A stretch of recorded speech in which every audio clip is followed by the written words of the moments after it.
Stand by. About to move here at the 1200 metre mark. Off and they're racing. First of them away, Invincible Power, and also jumping quickly First Beach from the inside. Pretty Divine striding through. Pure Excess is going to lob handy. Just behind them, Norma Stars, Magnus Choice.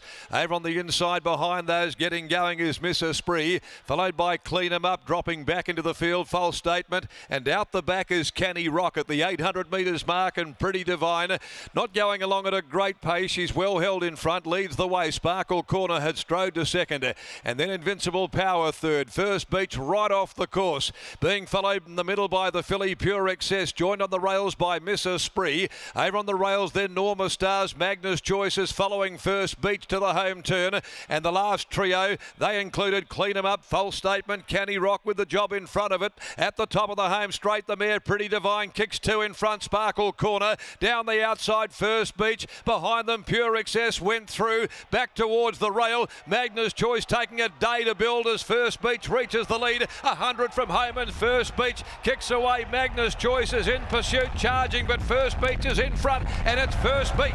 First Beach has won it from Magnus Choice from well back. Canny Rock charging home, joining Pure Excess for third in a photo. And then Clean 'em Up, followed by Invincible Power, then Pretty Divine, Sparkle Corner, Miss Esprit, then Norma Stars, and False Statement dropped right out to finish at the tail. First Beach, Clint Johnston Porter. Parked deep all the way, but kept flowing into that moving lane. In a race again, which was run slowly, they're doing that. They're just dropping anchor. 1:12.39 they've run. And yet First Beach was able to do this wide on the course. Magnus Choice just couldn't build momentum to really attack late. Goes down into second spot. Pure Excess gets the judges' nod for third in the photo in front of number one, which has come from last, Canny Rock. 9-4-11-1 the numbers after the running of race number 4 on the card in 1:12.39. So they're clearly trying to rate up going into this headwind on the riverside. It's a bit of a swirling wind this afternoon. And the back markers are being able to really get into it, albeit giving them a head start and against the tempo. First Beach, who went to Mount Magnet for his first run, a long way from any beaches out there, by Nakoni from Clearwater Bay, comes back on top of the turf this afternoon and delivers with his third victory in 9. They've run home in 34.51, 3/4, 1 length the margins. Owned by Peters Investments, trained by Michael Grantham. Clint Johnston Porter there, salutes in the saddle. Magnus Choice second by Magna Grecia from Tipsy Moment. Trevor Andrews, Steve Parnham, Pure Excess third in. The Exceedance filly, trained by Danny Morton and ridden by Lucy Fiore.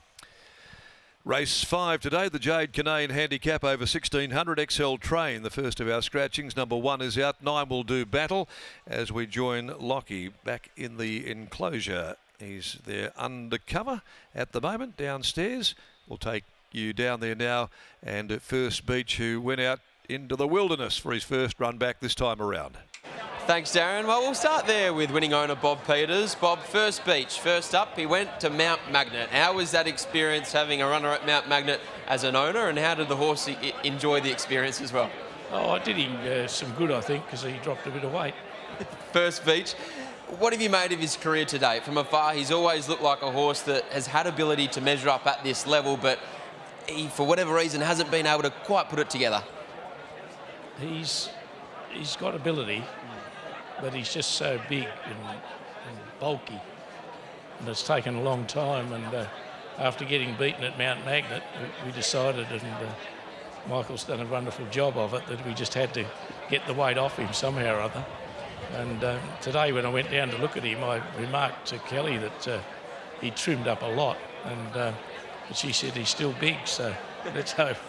He was no worse than 4 deep the trip today. Is that almost key for a horse like him? I know it's not ideal, but considering the fact that he is such a big horse, that he does have some galloping room? Oh, I don't think it's that. I think it's just that he's dropped a bit of weight. Diamond Scene, he goes around in the feature of the day. first up. Can he make a splash fresh? Sometimes he does, but we wouldn't know. He hasn't shown us a lot in the trials, but he's run very well at 1400 first up, so we're just hoping. Time will tell. Well done here. Thank you. There's Bob Peters after the win of First Beach, and here's CJP catching up with Scotty. Clint joins us now. Probably not one for the career highlights reel.